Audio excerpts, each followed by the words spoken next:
From the desk of Kodan, chronicler of Metronui. The dramatic reconstruction of the fall of the Toa Fortress, crafted from various historical archives and personal testimonies, including those of Toa Likan himself. While certain details and embellishments are speculative, the intent of this document is to provide an accurate tale of what happened on Toa Island nearly 3,000 years before he became a protector, a Mangai, of the City of Legends. Before anyone ever stepped foot on Toa Island, it already had the potential to become a perfect strategic location for a military base. It sat a roughly equal distance from the northern continent, the southern continent, and Xia, but was also remote enough that few knew of its existence. When the Toa found it, they were surprised that such a strategic location hadn't already been settled by Dark Hunters, or by another significant faction. Towering icebergs surrounded Toa Island in the sea, preventing most coastal access, and with its geography defined by sharp crags, sheer cliffs, and an imposing mountain in the center, there was little need for additional defenses. The Toa who discovered and named Toa Island many generations ago wasted no time building one of the greatest strongholds that the world had ever seen. Toa of stone and iron worked together to raise and shape its walls, while Toa of earth used their power to reform the peak of the mountain into a solid foundation. The construction took half a century to complete, but the investment was worth every effort put into it. In the end, it became the single most important location to Toa from all over for centuries. Young Toa traveled here to learn skills and wisdom from veteran warriors, and several independent teams used it as a hub for their missions across the seas. It also protected items of great importance in an inner sanctum, some of which held enough power to change the course of history if they fell into the wrong hands, or if their existence was ever made public. Today, however, the fortress would become just another piece of history. The icebergs surrounding the islands were not natural formations. They contained hibernating Frostelus, a particularly destructive breed of rocky beast.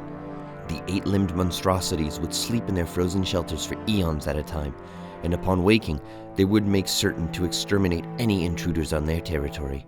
Now that they were awake, the fortress would soon be no more. Toa Aidau, master of ice, hero of stealth and leader of the Toa Tumua, learned the hard way about the might of the Frostelus. He had centuries of training and experience against enemies that had their own war doctrines and combat strategies. He knew how to counter dozens of fighting styles from cultures all around the world, as well as the brute strength of all rocky beasts that had gone berserk. The Frostelus, however, were poised with a disturbing blend of mindless, unpredictable violence and surprising cunning. In one skirmish, they would seemingly act like an organized unit, and then a moment later they would break formation and run wild. Aidau had seen far too many of his brothers and sisters die today. He knew the fortress could not be saved. Instead, he focused his efforts on saving the precious items held within the heart of the fortress, an inner sanctum of utmost security. The Makoki Stone, a stone-carved dossier containing sensitive details about the Brotherhood of Makuta, could not be lost. If the Brotherhood found out that the Toa were suspicious of them, Aidau shuddered. His heartlight flashed rapidly as he ran through the maze-like corridors and chambers, making his way deeper and deeper toward the sanctum. The sounds of battle had become faint, and the fact he couldn't hear the screams of his brothers and sisters anymore brought him a pang of despised relief. He entered the next chamber, which served as a storage hall, with his cryo scythe gripped tightly in his hands. On the far side of the room, a lone Frostelus scrounged through the crates of food and basic supplies, hoping to find a meal. As expected of a Rahi beast, no effort was made to hide its ransack as it scattered packaging and shelves across the room. Aidau wasn't sure why it was so focused on vandalism, since it wasn't eating any of the perfectly good food. The important thing was that it was thoroughly distracted. Standing almost 2 bio in height, Frostelus were not only extremely physically imposing, but also armed with twin natural Rotuka spinner launchers. Their spinners had a myriad of powers depending on the individual, each just as destructive as the rest. The Rotuka of one Frostelus might create a basic yet devastating explosion, while another might turn targets inside out. They couldn't control the elements, they couldn't use Kanohi masks, and they certainly had no real advanced technology or strategy like the Toa did, but it hardly mattered. What they lacked in tactical finesse, they made up in raw, primal, and sinister brutality. Aidau readied his scythe, charging in with enough elemental energy to take out the Frostelus in a single blow. The beast noticed the Toa's presence and began to turn, but it was far too late. Aidau had already launched a beam of pure cold directly at its center mass, hoping to freeze it solid. The Frostelus did its best to dodge, but its entire right set of limbs were caught in the blast. As a biomechanical being, its proto-metallic components didn't receive much harm, but the proto-organic components were completely neutralized. Frostbite set in immediately, the exposed muscles turning purplish black, and caused the rocky beast unfathomable pain. It howled out in anguish, and Aidau struck again, directly with his scythe this time. He swept at the Frostelus's legs with his blade, knocking it off its feet and freezing the monster's lower half in the same strike. As it fell, it swept Aidau with its unfrozen arms. It caught him with a powerful blow to his flank. It wasn't strong enough to knock the Toa out, but the beast's claw left 3 long gashes in his armor, tearing through the muscle tissue below. Adrenaline pumped through Aidau's body, so he barely even felt the pain, but he knew the injury would need medical attention. Soon. The Frostelus was on the ground, writhing in pain, but still conscious enough to begin charging his Rotuka spin. Aidau had no intention of giving the beast a chance to recover, so he gripped his scythe in both hands, raised it over his head, and slammed the broadside of his weapon into the Frostelus's chest, sealing the entire beast in a 6-inch coating of solid ice. For now, anyway. Unless Aidau continuously maintained it, the ice would soon thaw and become brittle enough for the Frostelus to smash out of. And as Aidau had very recently learned, the only thing worse than an angry Frostelus is an angry Frostelus with a personal vendetta. Aidau moved on, approaching his destination with a slight limp. That last fight drained him more than he'd ever admit. The hit he had taken to his side shouldn't have hurt as much as it did. Something had to be wrong, he thought. It couldn't be his age. Aidau still felt like he was in his prime. Even if he was a little older than the average Toa, his experience and skill more than made up for any potential physical decline. Surely that Frostelus was stronger than average, Aidau told himself. He pushed those thoughts of doubt aside and carried on to the next chamber. His target inside the heart of the fortress was only a little further away. The next few minutes were a blur for Aidau. One moment he was entering another mundane storage chamber. The next he was ambushed by a pair of Frostelus that struck relentlessly with such speed and force that the Toa couldn't concentrate enough to summon his power to fight back. Before he could even understand what was happening, he had been disarmed, pummeled, thrown through 2 stone walls, and out of the fortress into the cold daylight. Twin moons shone down on him as he flew through the air and over the sheer cliff that surrounded the fortress. As Aidau fell, his mind slowly began to process what had happened. How did he get taken by surprise so easily? How did 2 Frostelus get this deep into the fortress? What had stopped him from simply creating a protective hard-light barrier with his mask of projection, or a mere wall of ice? How did the Frostelus rip his weapons out of his hands so effortlessly? What went wrong? What did I do wrong? Aidau knew that nothing but certain death awaited him in mere seconds as he plummeted through the cold air. With the last of his strength, he closed his eyes and called on his power to create a round cushion of snow around him, while simultaneously using his kanohi to create a protective sphere around the snow. Even with his makeshift snow globe, only by the will of Matanui would he survive. Without any way of knowing how much longer he had until impact, his mind turned toward his team. Had any of them survived? What about the trainees? Aidau's thoughts were interrupted as he plowed into the side of the mountain. His hard light shell shattered immediately, and the snow cushion disintegrated just as fast. He hit the rocks hard and continued to tumble down the side of the mountain, before finally coming to a stop on some level ground with a heavy thud. Broken physically and mentally, Aidau stared up at the cloudless, serene sky. A faint, twisted smile formed behind his mask as he recognized the irony of such a tragedy happening during such a perfect night. The sounds of the fortress being demolished were faint, or perhaps Aidau's sense of hearing was failing. The Toa wondered what could have happened if they had stronger firepower on their side, in addition to better leadership. Aidau knew this was his fault. What if Toa Duma had been there to protect the fortress? Aidau had never seen another Toa of Fire with such masterful control over his element. Surely the fortress would have stood a better chance if Duma had been here. Aidau let his eyes close. He remembered when he and Duma had fought side by side against the armies of the League of 6 Kingdoms. Aidau had let himself get surrounded by enemies, and his icy blasts weren't enough to drive that many foes away. Suddenly, a ring of fire appeared around the Toa, expanding outward and fending off the assailants. Aidau turned and saw Toa Duma standing beside him, armed with his warhammer, the massive weapon engulfed by flame. "There is nothing greater than watching them run," Duma shouted, the only way his words would be heard in the heat of battle. "Don't hold back so much, brother. We don't kill, but we can make them hurt, and lucky for us, fire and ice both burn." "I owe you one, Duma," Aidau said. "You're right. I'm not taking advantage of my full power."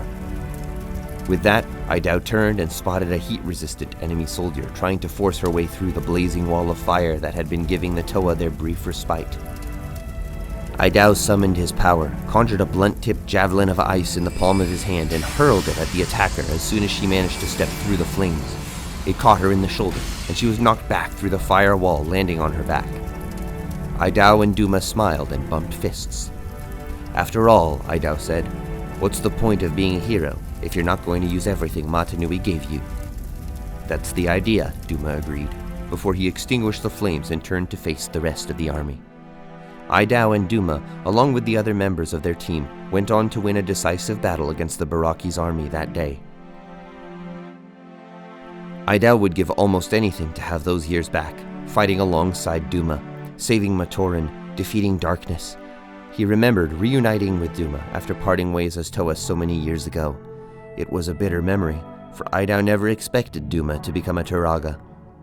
Brief pleasantries were exchanged, but an argument soon sparked.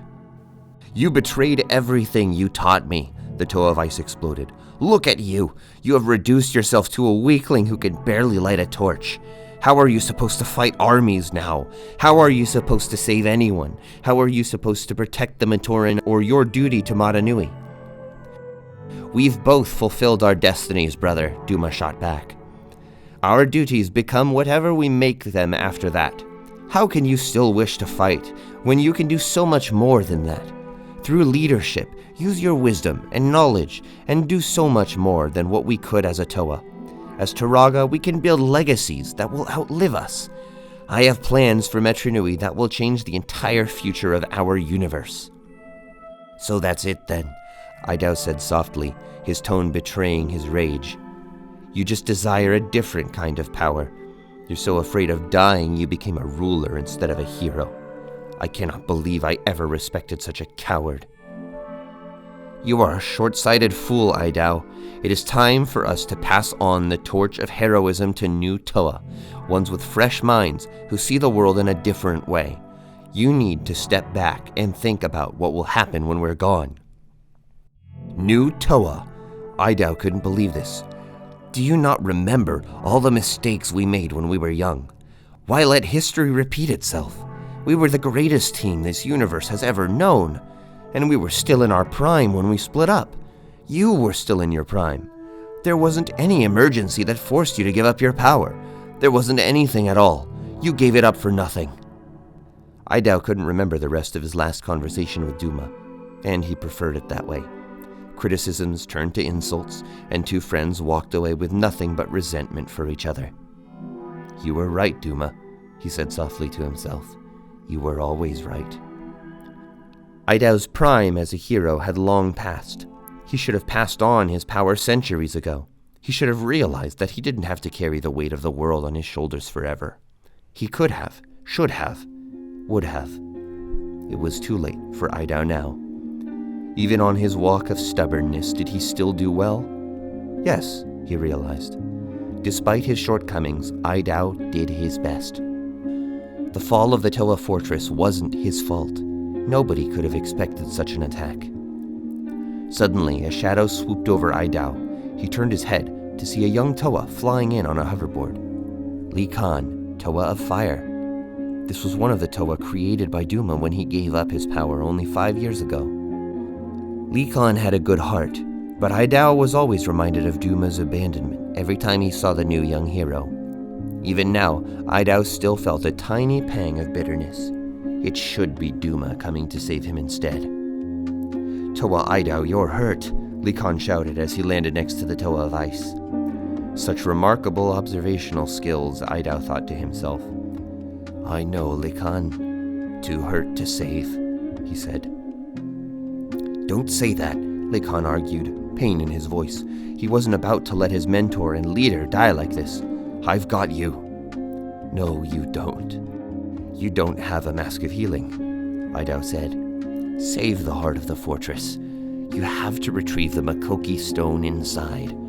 It's the most valuable thing inside the sanctum. It can't fall out of the Toa's hands.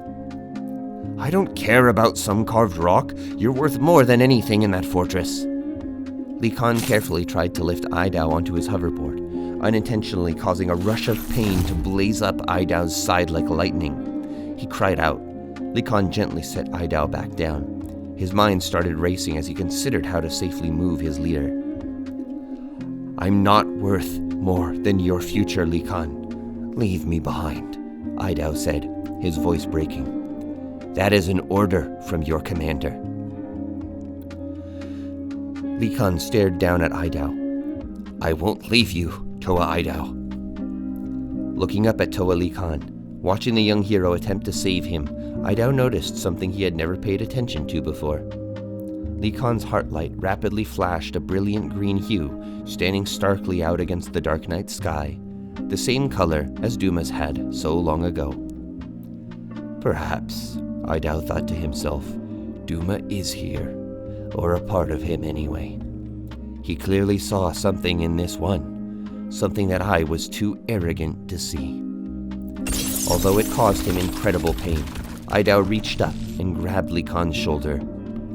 Go, Likan. You will carry on my mission. Find the stone and keep it safe. You are ready. Aidau laid back down in the snow, breathing heavily. As ready as I ever was. Likan stayed with Toa Aidau on the icy slopes of the Toa Fortress until the end, although nothing more was said between them.